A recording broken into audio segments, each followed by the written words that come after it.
une jeunesse togolaise prête pour l'intérêt et la souveraineté des Togolais, contre le régime de Faure Gnassingbé, s'est levée dans un élan de courage et de détermination sans précédent. Depuis des décennies, le Togo vit sous l'ombre d'un pouvoir dynastique, incarné d'abord par Gnassingbé Eyadema, puis par son fils, Faure Gnassingbé, qui dirige le pays depuis 2005. Les appels à manifester lancés pour les 26, 27 et 28 juin 2025, relayés par des activistes et des organisations de la société civile comme le Front citoyen Togo Debout, témoignent de l'intensité de cette colère. Ces dates, choisies pour leur portée symbolique, marquent une escalation dans la contestation. L'opposition, incluant l'ANC et les FDR, ainsi que des voix influentes de la société civile, ont appelé à une « désobéissance civile » à partir du 23 juin, invoquant l'article 150 de la Constitution de 1992, qui légitime la résistance face à un pouvoir illégitime. David Dosset, porte-parole du Front citoyen Togo Debout, a déclaré « Ce n'est que le début de l'exaspération du peuple togolais. Le mur de la peur est en train de se fissurer. La jeunesse se réveille. » Ces manifestations s'annoncent comme les plus massives et déterminées à ce jour. Les jeunes, rejoints par des membres de la diaspora et des figures comme Zaga Bambo, qui a perdu son emploi pour son engagement militant, sont prêts à braver la répression. Le Togo est plus important que ma personne, a-t-il déclaré, incarnant l'esprit de sacrifice qui anime cette lutte. Les forces de l'ordre, déjà déployées en masse le 6 juin avec des gaz lacrymogènes et des arrestations, risquent de durcir leur réponse. Pourtant, la jeunesse togolaise, portée par un désir ardent de justice et de liberté, semble prête à aller jusqu'au bout, quelles qu'en soient les conséquences. Ce règne, perçu par beaucoup comme autoritaire et oppressif, a suscité une exaspération croissante, particulièrement parmi les jeunes, qui représentent la majorité de la population togolaise. En ce mois de juin 2025, alors que le climat politique s'enflamme, les manifestations prévues du 26 au 28 juin s'annoncent comme un tournant décisif dans cette lutte pour la liberté, la justice et la souveraineté nationale. Un contexte de mécontentement généralisé. Depuis l'adoption controversée de la nouvelle constitution en avril 2024, qui a transformé le Togo en un régime parlementaire et consolidé le pouvoir de Faure Gnassingbé en le nommant président du Conseil des ministres, la colère populaire n'a fait que croître. Cette réforme, qualifiée de « coup d'État constitutionnel » par l'opposition et la société civile, a supprimé l'élection présidentielle au suffrage universel, permettant à Gnassingbé de se maintenir indéfiniment au pouvoir. Pour une jeunesse togolaise qui n'a connu que ce régime, cette manœuvre a été perçue comme une trahison de la souveraineté nationale, un vol de leur avenir. Ajoutez à cela, la hausse du coût de la vie, notamment des prix de l'électricité et du carburant, a exacerbé les frustrations. Le chômage endémique, l'absence de perspectives pour les jeunes diplômés et la répression des voix dissidentes ont créé un climat de désespoir. Les arrestations arbitraires, comme celle du rappeur Amron le 26 mai 2025, ont agi comme des étincelles dans une poudrière. Amron, connu pour ses critiques virulentes contre le régime sur les réseaux sociaux, avait appelé à manifester le 6 juin, jour de l'anniversaire de Faure Gnassingbé, pour dénoncer la gouvernance autoritaire. Son arrestation brutale et sa réapparition dans une vidéo inquiétante, où il s'excusait auprès du président tout en évoquant une « dépression aggravée », ont choqué la population et galvanisé la jeunesse.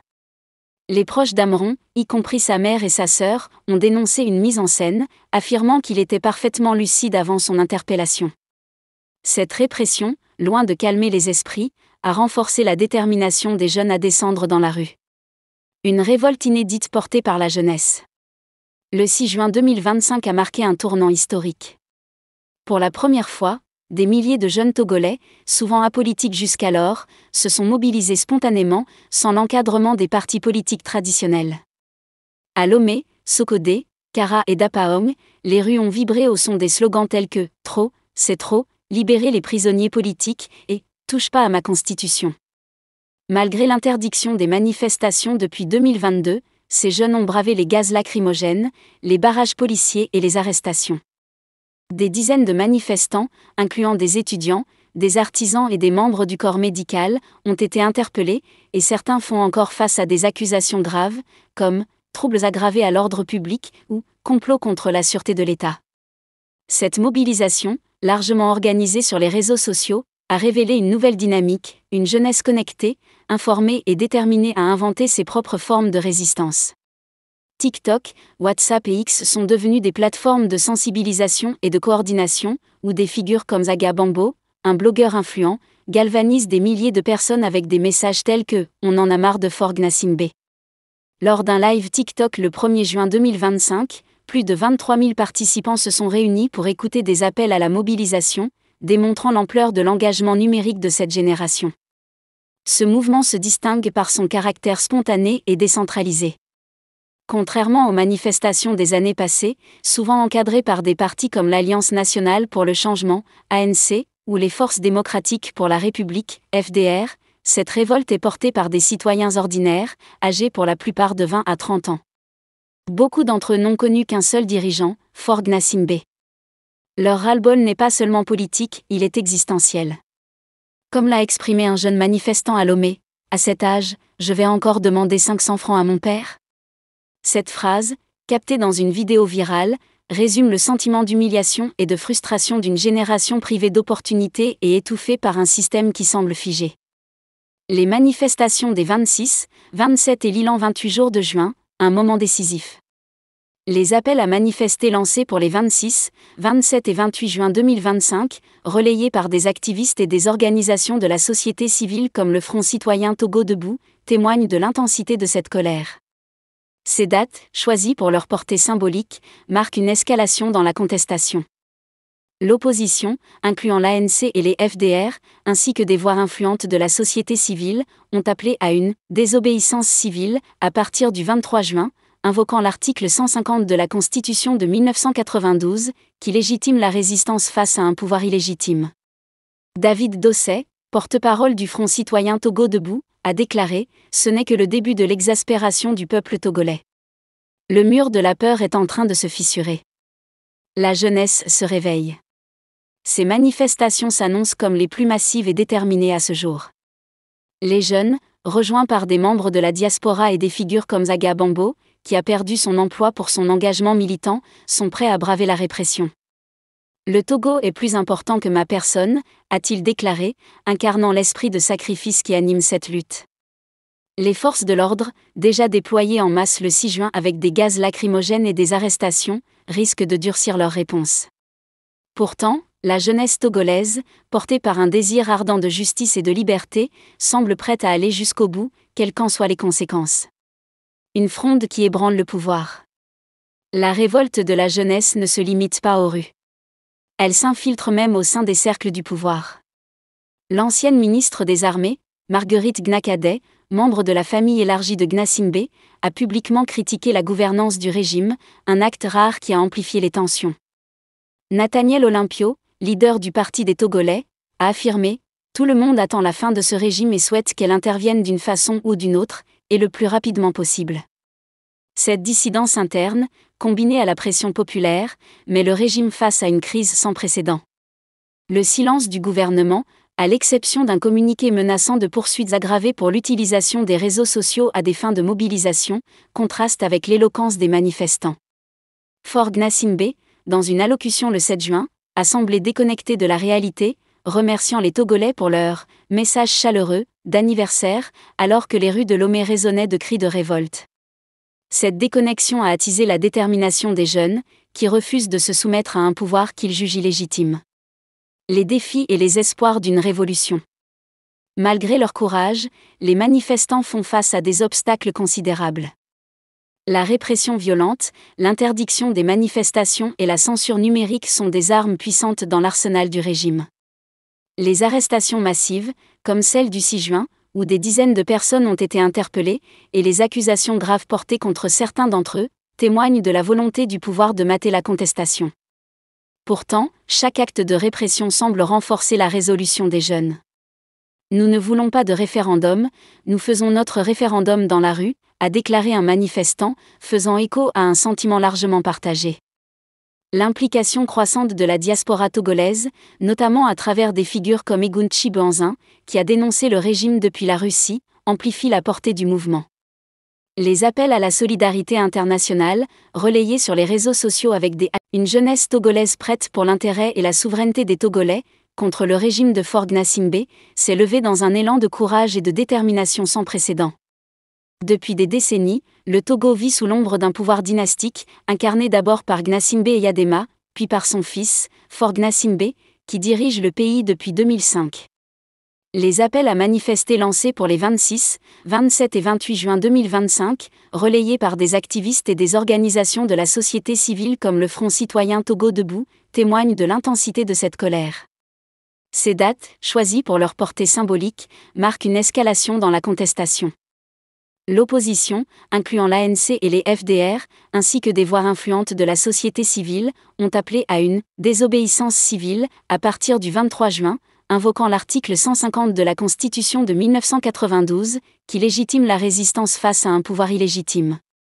David Dosset, porte-parole du Front citoyen Togo Debout, a déclaré « Ce n'est que le début de l'exaspération du peuple togolais. Le mur de la peur est en train de se fissurer. La jeunesse se réveille. Ces manifestations s'annoncent comme les plus massives et déterminées à ce jour. Les jeunes, rejoints par des membres de la diaspora et des figures comme Zaga Bambo, qui a perdu son emploi pour son engagement militant, sont prêts à braver la répression.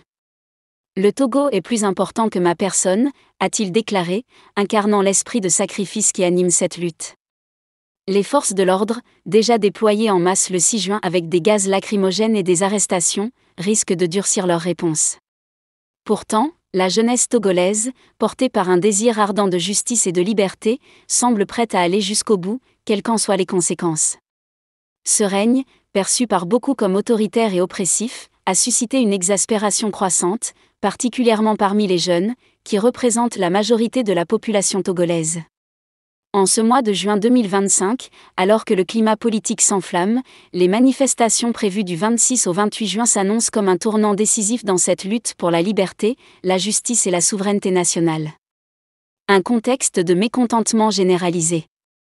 Depuis l'adoption controversée de la nouvelle constitution en avril 2024, qui a transformé le Togo en un régime parlementaire et consolidé le pouvoir de Faure Gnassingbé en le nommant président du Conseil des ministres, la colère populaire n'a fait que croître.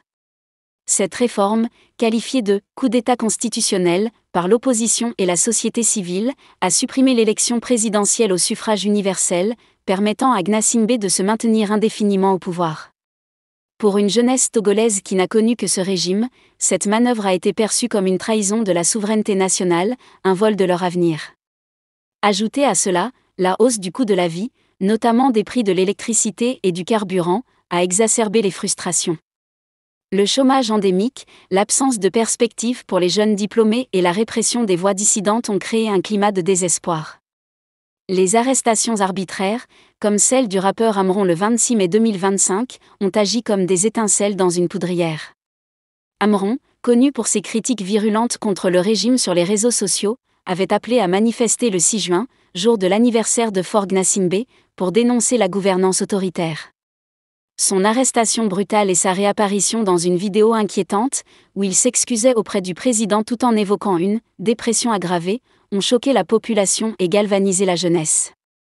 Les proches d'Amron, y compris sa mère et sa sœur, ont dénoncé une mise en scène, affirmant qu'il était parfaitement lucide avant son interpellation. Cette répression, loin de calmer les esprits, a renforcé la détermination des jeunes à descendre dans la rue. Une révolte inédite portée par la jeunesse. Le 6 juin 2025 a marqué un tournant historique. Pour la première fois, des milliers de jeunes Togolais, souvent apolitiques jusqu'alors, se sont mobilisés spontanément, sans l'encadrement des partis politiques traditionnels. À Lomé, Sokodé, Kara et Dapaong, les rues ont vibré au son des slogans tels que « Trop, c'est trop »,« Libérez les prisonniers politiques » et « Touche pas à ma constitution ». Malgré l'interdiction des manifestations depuis 2022, ces jeunes ont bravé les gaz lacrymogènes, les barrages policiers et les arrestations. Des dizaines de manifestants, incluant des étudiants, des artisans et des membres du corps médical, ont été interpellés, et certains font encore face à des accusations graves, comme « troubles aggravés à l'ordre public » ou « complot contre la sûreté de l'État ». Cette mobilisation, largement organisée sur les réseaux sociaux, a révélé une nouvelle dynamique, une jeunesse connectée, informée et déterminée à inventer ses propres formes de résistance. TikTok, WhatsApp et X sont devenus des plateformes de sensibilisation et de coordination, où des figures comme Zaga Bambo, un blogueur influent, galvanisent des milliers de personnes avec des messages tels que « On en a marre de Faure Gnassingbé ». Lors d'un live TikTok le 1er juin 2025, plus de 23 000 participants se sont réunis pour écouter des appels à la mobilisation, démontrant l'ampleur de l'engagement numérique de cette génération. Ce mouvement se distingue par son caractère spontané et décentralisé.